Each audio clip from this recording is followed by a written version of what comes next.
Hello children, we'll be discussing about DNA fingerprinting in this section. What is DNA fingerprinting? It is a method used for analyzing DNA to compare two DNA samples. എന്ന് വെച്ചാൽ ഇപ്പോൾ നമ്മുടെ അടുത്ത് രണ്ട് DNA samples ഉണ്ട്. അവർ same DNA sample ആണോ അതോ different DNA samples ആണോ എന്ന് നമ്മൾ കണ്ടുപിടിക്കാൻ ഉപയോഗിക്കുന്ന വൺ ഓഫ് ദ ടെക്നിക്കാണ് DNA fingerprinting. DNA fingerprinting ഒക്കെ ഇപ്പോൾ ഒരുപാട് യൂസ് ചെയ്യപ്പെടുന്ന ഇൻ ഫോറൻസിക്സിലാണ്. Crime forensics, otherwise to solve paternal issues എന്ന് വെച്ചാൽ പാരൻ്റ് ഏതാണ്, ഫാദർ ഏതാണ്, മദർ ഏതാണെന്നുള്ള ആ ഇഷ്യൂസൊക്കെ സോൾവ് ചെയ്യാനായിട്ട്. അല്ലെങ്കിൽ ഇപ്പോൾ നമ്മളൊരു ക്രൈം നടന്നു, ക്രൈം സീനിൽ നിന്ന് നമുക്ക് ഒരു സാമ്പിൾ കിട്ടി, ഒരു എവിഡൻസ് കിട്ടി, അതിന് നമ്മൾ കമ്പയർ ചെയ്യണം. അപ്പോൾ നമുക്ക് മനസ്സിലുള്ള സസ്പെക്റ്റുമായിട്ട് നമ്മൾ കമ്പയർ ചെയ്യും, ഫൈൻഡ് ഔട്ട് ചെയ്യും. അതിനൊക്കെ യൂസ് ചെയ്യുന്ന ഒരു ടെക്നിക്കാണ് DNA fingerprinting. You might have heard about this term lot of times in movies and all. അപ്പോൾ ഇന്ന് നമ്മളിപ്പോൾ പഠിക്കാൻ പോകുന്നത് അതെന്താണ് exactly what that DNA fingerprinting is and what exactly happens in DNA fingerprinting. Who is known as the father of DNA fingerprinting? Father of DNA fingerprinting is Alec Jeffreys. Who is it? Alec Jeffreys ആണ് DNA fingerprint father എന്നറിയപ്പെടുന്നത്. Why? Because it was Alec Jeffreys who first started his studies in DNA fingerprinting and started doing experiments on it. Okay. Earlier while studying Human Genome Project, I told you that 99.9% of our genome are similar. That is in every human beings. If you take one species, you, me, others, everyone, നമ്മൾ എല്ലാവരിലും 99.9% നമ്മുടെ genome എല്ലാം are exactly similar. The difference comes only in that 0.1%. ആ 0.1%ലാണ് എല്ലാ ഡിഫറൻസും ഉണ്ടാവാൻ main reasons ഉള്ളത്. Okay, അപ്പോൾ ആ 0.1 ഡിഫറൻസിൽ എന്താണുള്ളത്, അതെങ്ങനെയാണ് ഡിഫറൻസിന് കോസ് ചെയ്യുന്നതൊക്കെ നമുക്ക് പഠിക്കാം.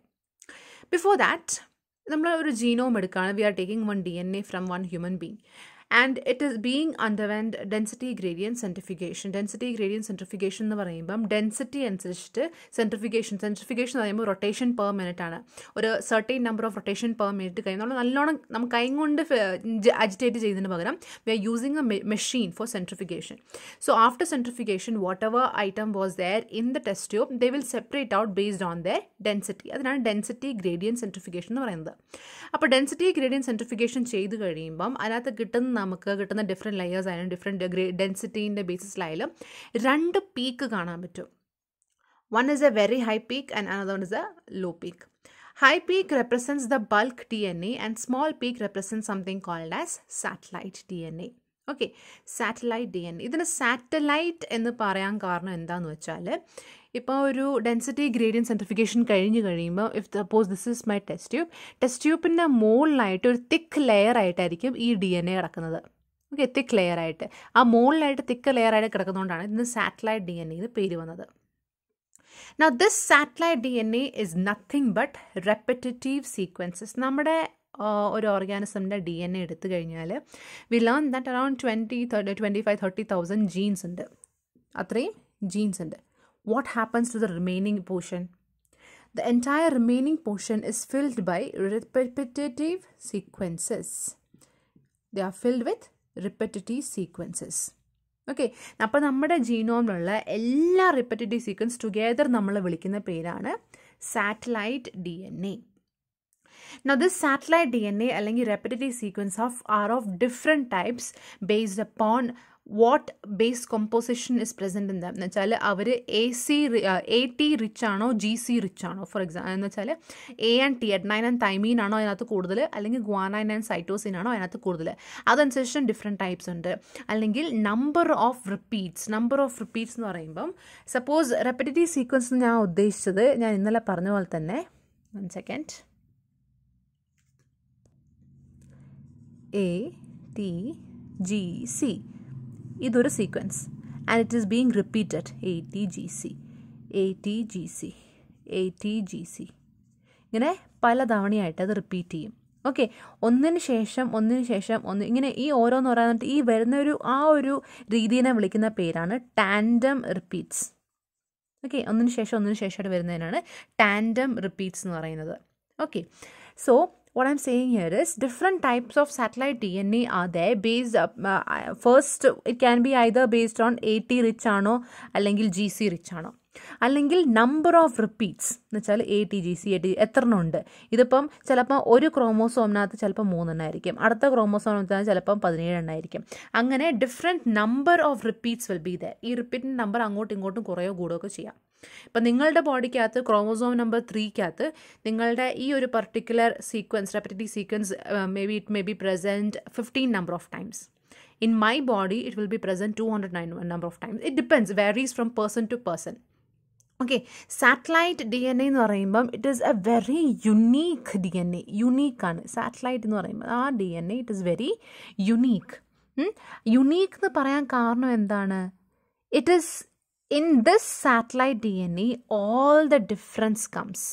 It is in the satellite DNA that all the difference comes in. ഇപ്പം ഞാൻ നേരത്തെ പറഞ്ഞ പോലെ എൻ്റെ ക്രോമോസോം നമ്പർ 3, അതിനകത്ത് 5 റിപ്പീറ്റ്സ് ആണ്. ക്രോമോസോം നമ്പർ 4-ൽ 8 റിപ്പീറ്റ്സ് ആണ്. അല്ലെങ്കിൽ ഇപ്പം ഞാൻ ഒരാൾ, അടുത്ത ആളിൽ ക്രോമോസോം നമ്പർ 3-ൽ 15, ക്രോമോസോം നമ്പർ 4-ലാണെങ്കിലോ 7. But this is one person, this is another person. So 2 type of differences there. Satellite DNA, same kind of satellite DNA, in different person, different number is present.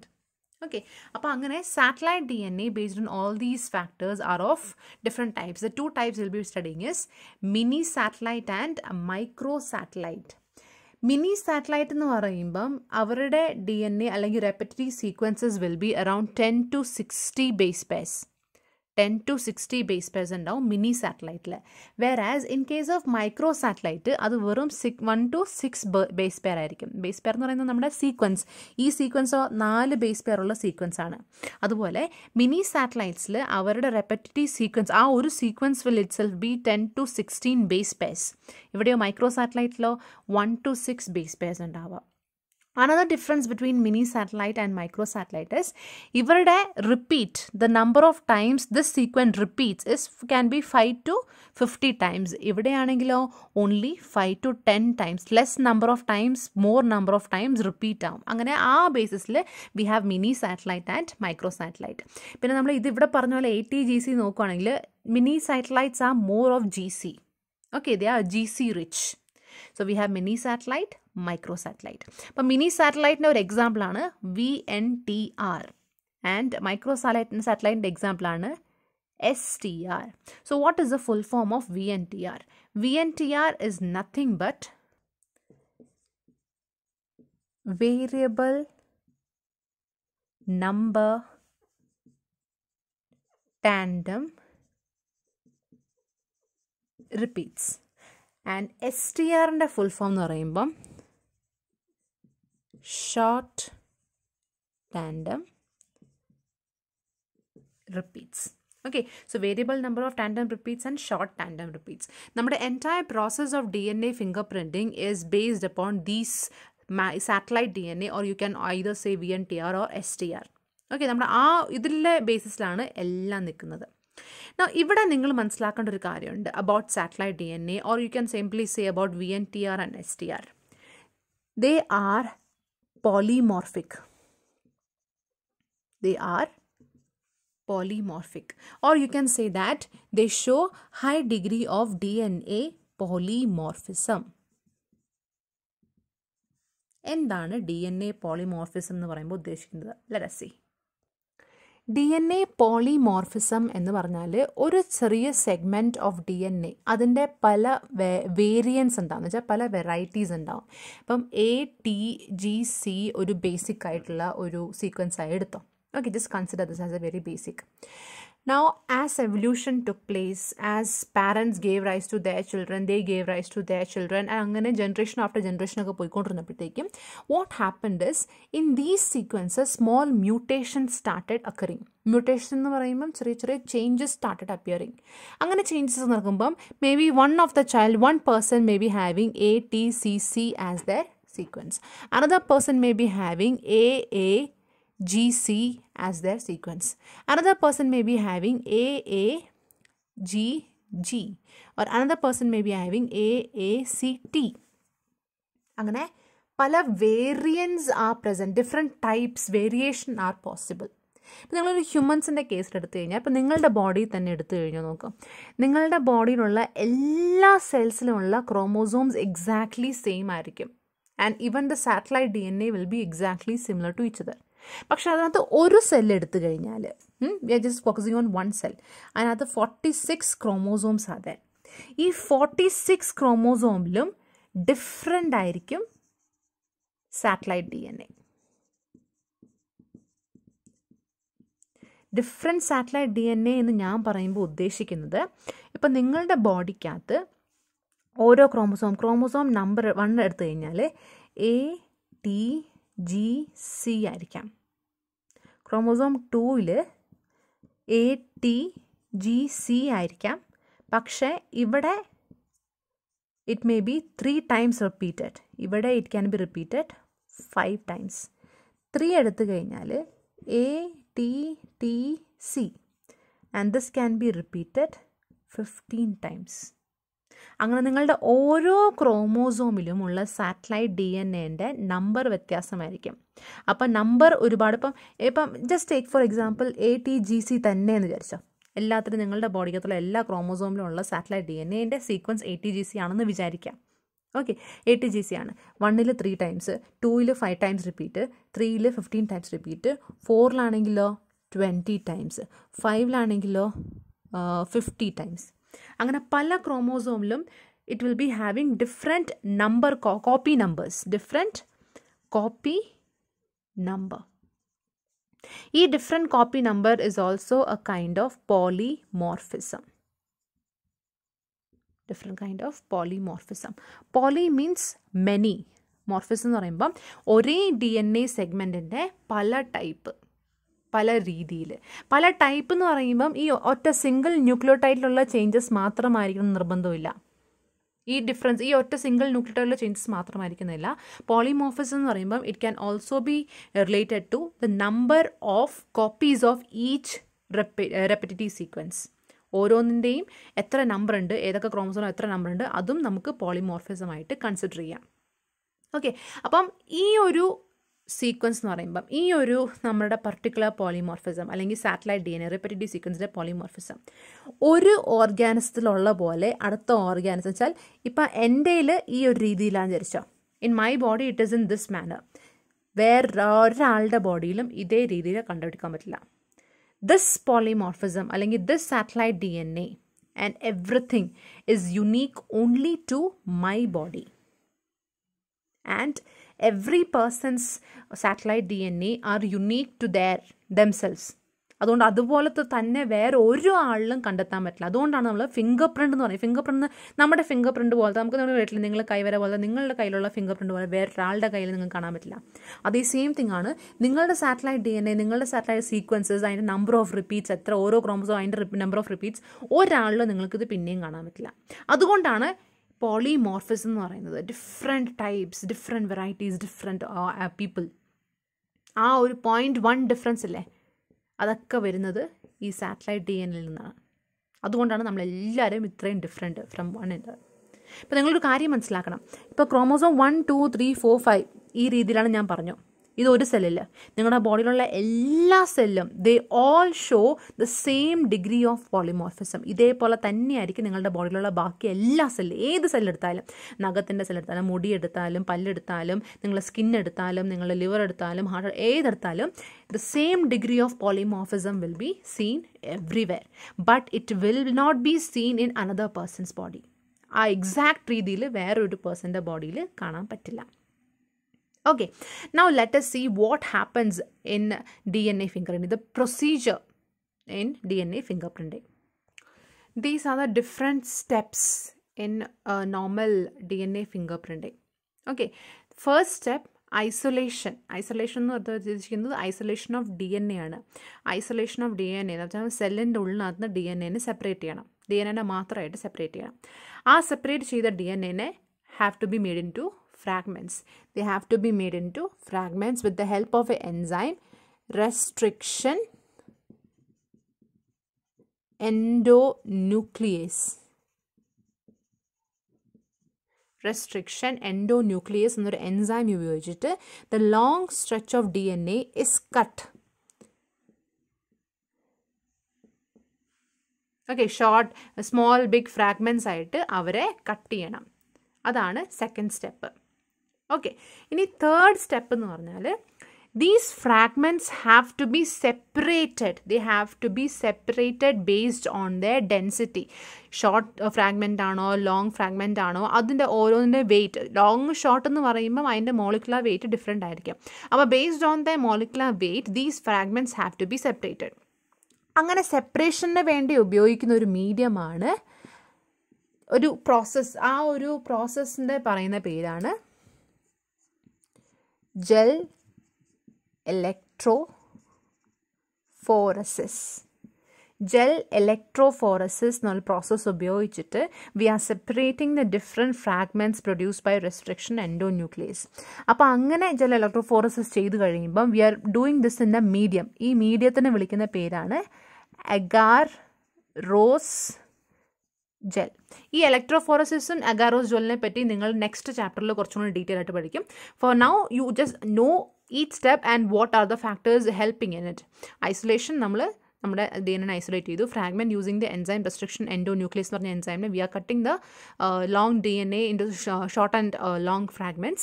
Then afterwards we are separating them with the help of gel electrophoresis in the medium of agarose gel. അപ്പോൾ അങ്ങനെ നമ്മൾ separate ചെയ്യുമ്പം long fragments which is having higher molecular wait ആദ്യം ഇതിങ്ങനെ ഈ ഒരു രീതിയിൽ longer to shorter എന്ന രീതിയിൽ based upon higher molecular weight lesser molecular weight. Higher molecular വെയിറ്റുള്ള ആദ്യവും lesser molecular weight will travel longer distance. ഇങ്ങനെയായിട്ട് സെപ്പറേറ്റ് ആവും. ഇനി ബ്ലോട്ടിംഗ് എന്ന് പറഞ്ഞു കഴിഞ്ഞാൽ this agarose gel medium is not sustainable എന്ന് വെച്ചാൽ കുറച്ച് നാളത്തേക്ക് മാത്രമേ നമുക്ക് ഡ്യൂറേഷൻ അത് വെക്കാൻ പറ്റുള്ളൂ. ഇതേപോലെ തന്നെ ഇപ്പം ഞാനൊരു DNA ഫിംഗർ പ്രിൻ്റ് ഇപ്പോൾ ഒരു ക്രൈം സീനിനകത്ത് എനിക്കൊരു സാമ്പിൾ കിട്ടി, ഒരു എവിഡൻസ് കിട്ടി, എനിക്കതിനെ DNA ടെസ്റ്റ് ചെയ്യണം, സസ്പെക്റ്റ് കിട്ടുന്നവരെ എനിക്കതിനെ പ്രിസർവ് ചെയ്യണം. ഈ അഗാറോസ് ജെല്ലിനകത്ത് ഇതിനെ പ്രിസർവ് ചെയ്യാൻ പറ്റില്ല. ഇറ്റ് ഈസ് ഇതിൻ്റെ durability is very less. Okay, അപ്പോൾ ഈ അഗാറോസ് ജെല്ലിന് കുറച്ചും കൂടെ ഡ്യൂറബിളായ വേറൊരു മീഡിയത്തിലേക്ക് ഞാൻ എൻ്റെ DNA ട്രാൻസ്ഫർ ചെയ്യണം. അതിനെ പറയുന്ന ആ പ്രോസസ്സിനെ പറയുന്ന പേരാണ് blotting. So from agarose I am transferring the DNA into a more durable medium which is nitrocellulose paper. Okay, to nitrocellulose paper or it can be nylon. ഇത് മോർ ഡ്യൂറബിൾ ആണ്. For a longer time DNA can be preserved in this medium. This a sheet of paper പോലെയാണ് അതൊക്കെ. അപ്പോൾ what happens is ആ sheet of പേപ്പറിനെ നമ്മുടെ ഈ agarose ജെല്ലിൻ്റെ മുകളിലേക്ക് ഇങ്ങനെ പതിച്ചു വെക്കും. പതിച്ചു വരുമ്പോഴത്തേക്കും അബ്സോർബ് ആവും. നമ്മുടെ DNA ഒക്കെ നമ്മുടെ നൈട്രോസെല്ലുലോസ് പേപ്പറിലേക്ക് ഇങ്ങനെ അബ്സോർബ് ആയിട്ട് വരും. So in the exact same order, ഈ ഇതേ ഓർഡറിൽ നമ്മുടെ നൈട്രോസെല്ലുലോസ് പേപ്പറിലേക്ക് അബ്സോർബ് ആവും. That process is called as blotting. Next is hybridization using VNTR probe. ഇവിടെ recall what is VNTR. It is variable number of tandem repeats, a kind of mini satellite. ഈ variable number of tandem repeats എന്ന് പറയുമ്പം they are very high degree of polymorphism ഉണ്ട്. Very high degree. ഈ polymorphism എന്നൊരു term ഉപയോഗിക്കുമ്പം one must know that ഏതൊരു ജീനും ഏതൊരു സീക്വൻസിനും polymorphic എന്ന പേര് കിട്ടാനായിട്ട് അവരുടെ frequency in A population should be very high. എന്നുവെച്ചാൽ ഒരുപാട് ആൾക്കാരിൽ same kind of sequences should be found. അതാണ് നമ്മൾ പോളിമോർഫിസം എന്ന് പറയുമ്പോൾ ഏതിനാണ് ഉപയോഗിക്കാൻ പറ്റുന്നത്. അപ്പോൾ VNTR എന്ന് പറയുമ്പം VNTR variable number of tandem repeats the are highly variable. Okay, ഒരുപാട് വേരിയൻസ് എൻ്റെ കാണാൻ പറ്റും. അപ്പം ഇവിടെ എന്താ ഈ പ്രോബ്, VNTR പ്രോബ് എന്ന് പറഞ്ഞാൽ എന്താണ്? What is probe? Probe is artificially synthesized polynucleotide sequence. Artificially synthesized polynucleotide sequence എന്ന് വെച്ചാൽ ഏതൊരു പ്രോബ് എന്ന് പറഞ്ഞ ടേം നിങ്ങൾ എവിടെ കേട്ടാൽ നിങ്ങൾ മനസ്സിലാണ് ആർട്ടിഫിഷ്യലി സിന്തസൈസ്ഡ് ആണ്, ഒരു പോളിന്യൂക്ലിയോടൈഡ് ചെയിൻ ആണ്, ഒരു പോളിന്യൂക്ലിയോടൈഡ് സീക്വൻസ് ആണ്. ആ സീക്വൻസ് നമുക്ക് അറിഞ്ഞിട്ടുണ്ടാവും. We know about the sequence which is present in that. Okay, അപ്പോൾ അതാണ് probe. So here VNTR probe എന്ന് പറയുമ്പോൾ എന്താണ്? Something related to VNTR which is artificially synthesized and used as a polynucleotide sequence. എന്താണെന്ന് വെച്ചാൽ, if suppose in crime scene I got a blood sample.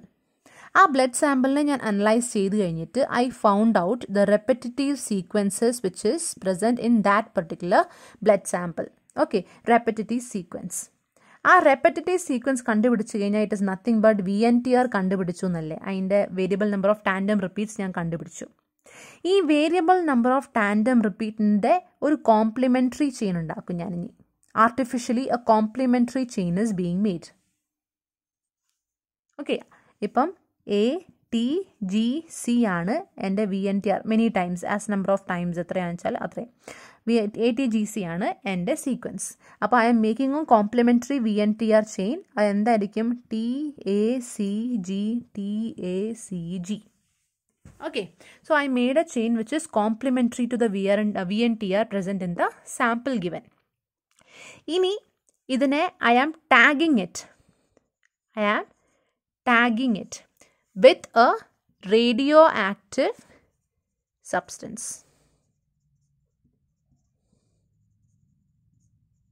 Radio ആക്ടിവിറ്റിയുള്ള ഏതെങ്കിലും ഒരു സബ്സ്റ്റൻസിനെ ഇതിലേക്ക് ഞാൻ ആഡ് ചെയ്യും. അപ്പോൾ എന്ത് പറ്റും? എൻ്റെ ഈ sequence is now radio active. Okay, radio activity ഉള്ള ഏതെങ്കിലും ഒരു സബ്സ്റ്റൻസിനെ ഞാൻ ഈ ഒരു കോംപ്ലിമെൻ്ററി സീക്വൻസിലേക്ക് ആഡ് ചെയ്യും. അപ്പോൾ now this complementary sequence or this sequence becomes radioactive. Okay, അങ്ങനെ ഉണ്ടാക്കുന്ന ഒരു സീക്വൻസിനെയാണ് VNTR പ്രോബ് എന്ന് പറയുന്നത്. Now what is the advantage of this? ഇപ്പം നമ്മളിവിടെ സീക്വൻസിനെ സെപ്പറേറ്റ് ചെയ്തില്ലേ, ഒരു മനുഷ്യൻ്റെ ഒരാളുടെ ഒരു സീക്വൻസ് DNA എടുത്ത് നമുക്ക് അതിനെ പല രീതിയിലായിട്ട് ഇങ്ങനെ ഫ്രാഗ്മെൻറ്റ്സ് ആക്കി. അപ്പോൾ ഈ VNTR പ്രോബ് അതിലേക്ക് ആഡ് ചെയ്യുമ്പോൾ, നൈട്രോസെല്ലുലോസ് പേപ്പറിലേക്ക് നമ്മുടെ VNTR പ്രോബിനെ ആഡ് ചെയ്യുമ്പോൾ what they do is this variable number of tandem repeats will now go and bind to sequences to which they are complementary. ഈ ഉള്ള DNA എവിടേക്കാണോ അതിൻ്റെ കോംപ്ലിമെൻറ്റാരിറ്റി ഉള്ളത് അവിടേക്ക് പോയിട്ട് ബൈൻഡ് ആവും. Okay, complementarity normal base pairing ആയിട്ട് ബൈൻഡ് ആവും. ഇനി ഓട്ടോ റേഡിയോഗ്രഫി ബൈൻഡ് ആയി കഴിഞ്ഞാൽ it is not visible with naked eye. ആ റേഡിയോ ആക്ടിവിറ്റി നമുക്ക് നേക്കഡ് ആയി കൊണ്ട് നമുക്ക് കാണാൻ പറ്റില്ല. നോർമൽ നമ്മൾ ചുമ്മാ നോക്കി പേപ്പറിലേക്ക് നോക്കി നമുക്ക് കാണാൻ പറ്റില്ല. അപ്പോൾ എന്ത് പറ്റും? We are using autoradiography. We are using UV lights. May be UV ലൈറ്റിൻ്റെ അണ്ടറിൽ വെച്ച് നോക്കുമ്പോൾ ആ റേഡിയോ ആക്ടിവിറ്റി നമുക്ക് ഇങ്ങനെ തിളങ്ങി കാണാൻ പറ്റും. We are exactly able to see where the lines, where the sequence are exactly present, where the VNTR probe is present. VNTR probe is nothing but എവിടെയാണോ അതിൻ്റെ കോംപ്ലിമെൻ്റാരിറ്റിയുള്ള അവിടെ പോയി ബൈൻഡ് ചെയ്തത് എവിടേക്കാണ് നമുക്ക് കൃത്യമായിട്ട് കാണാൻ പറ്റും. അതാണ് ഓട്ടോ റേഡിയോഗ്രഫി. ഇതാണ് usually the steps involve in DNA fingerprinting. Now please take your textbook page number 123. ഇവിടെ കൃത്യമായിട്ട് they have given a example to understand these steps. Okay, എന്തൊക്കെയാണ്? ഇപ്പോൾ യു ടേക്ക് എനി ക്രോമോസോം. ആ ക്രോമോസോമിൽ you have one of the pair is receive from the parent and other part of the pair is receive from the mother. അപ്പോൾ രണ്ടിൻ്റെ അകത്തും the number of tandem repeats will be different. Okay, so here ചുമ്മാ നമുക്ക് ഏത് chromosome വേണമെങ്കിലും എടുക്കാം. Here they have considered chromosome number 7, 2 and 16. 7, 2 and 16 of two individuals, individual A and individual B. ഇനി ഞാൻ നേരത്തെ പറഞ്ഞ പോലെ ക്രൈം സീനിൽ നിന്ന് എനിക്ക് ഫ്രം ക്രൈം സീൻ എനിക്കൊരു സാമ്പിൾ കിട്ടി. Okay, I got A sample. It can be either blood or it can B A hair or anything. Okay, അപ്പോൾ അതിൻ്റെ DNA ഈ നേരത്തെ പറഞ്ഞ സ്റ്റെപ്സ് ഒക്കെ ചെയ്തിട്ട് എല്ലാം ചെയ്തു. അതിൻ്റെ VNTR പ്രോബ് കണ്ടുപിടിച്ചു. അതിൻ്റെ VNTRും പ്രോബ് എല്ലാം ഉണ്ടാക്കി വെച്ചു. ഇനി എന്താ സംഭവിക്കുന്നതെന്ന് വെച്ചാൽ ഇതാണ് ക്രൈം സീനിൽ നിന്ന് കിട്ടിയ അവരുടെ ക്രോമോസോം നമ്പർ ചെയ്ത് കഴിഞ്ഞപ്പം ഇതിങ്ങനെ സെപ്പറേറ്റ് ആയി. Chromosomes have separated. അതിനെ VNTR പ്രോബ് ഉപയോഗിച്ചിട്ട് ഈ റേഡിയോ ലേബിൾ ചെയ്തു. അപ്പോൾ ഈ ഒരു സീക്വൻസിലാണ് അവർക്ക് കിട്ടിയത്. ഇങ്ങനെ ഈ ഒരു രീതിയിലാണ് കിടക്കുന്നതായിട്ട് അവർ കണ്ടത്. ഓഡിയോ റേഡിയോഗ്രാഫി ചെയ്തപ്പോൾ ഇങ്ങനെ കിടക്കുന്നതാണ് കണ്ടത്. ഇനി അവർക്ക് 2 സസ്പെക്റ്റ് ഉണ്ട്, സസ്പെക്ട് Aയും Bയും. അവർ രണ്ടിൽ നിന്നും DNA സാമ്പിൾ എടുത്തു. അവർ 2 സാമ്പിളിലും ഈ പറഞ്ഞ പ്രോസസ്സ് എല്ലാം ഇവർ 2 സാമ്പിളിലും ചെയ്തു. അവസാനം അവരുടെ ഓട്ടോ റേഡിയോ ഇവിടെ ഉപയോഗിച്ച VNTR probe which has been used here, അതേ ഈ നമ്മുടെ ക്രൈം സീനിൽ നിന്ന് കിട്ടിയ സാമ്പിളിൽ നിന്ന് ഉണ്ടാക്കിയ VNTR പ്രോബ് തന്നെയായിരിക്കും ഇവർ രണ്ടുപേരുടെയും കേസസിൽ യൂസ് ചെയ്യുന്നത്. ഓക്കെ, അപ്പോൾ അങ്ങനെ ആ രണ്ടുപേരുടെയും കേസസിൽ യൂസ് ചെയ്തു. അവരെ ഓട്ടോ റേഡിയോഗ്രാഫി വെച്ച് ചെയ്ത് നോക്കി. അപ്പോൾ അങ്ങനെ റേഡിയോഗ്രാഫി ചെയ്തപ്പം ഈ ഓർഡറിലാണ് കിട്ടിയത്. എയിൻ്റെ ഇങ്ങനെയും ബിൻ്റെ ഇങ്ങനെയും. ഇപ്പോൾ ഈ ഒരു ഓരോ ലെവൽ നിങ്ങൾ കാണുന്നില്ലേ, it is nothing but separation of fragments based on their density അല്ലെങ്കിൽ based on their molecular weight. അപ്പോൾ നിങ്ങൾ ഇവിടെ ശ്രദ്ധിക്കുകയാണെങ്കിൽ you can understand that the sample or the radiography, whatever was observed in case of DNA sample from the crime suspect exactly matches that to suspect B. കണ്ടോ, exactly match ചെയ്യുന്നുണ്ട്. അപ്പോൾ നമുക്ക് എന്ത് conclude ചെയ്യാം? ഇയാളാണ് ക്രിമിനൽ, ഇയാളാണ് ആ ഒരു കുറ്റം ചെയ്തത്. ഇങ്ങനെയാണ് DNA ഫിംഗർ പ്രിൻറ്റിങ് ചെയ്യുന്നത്. ഓക്കെ.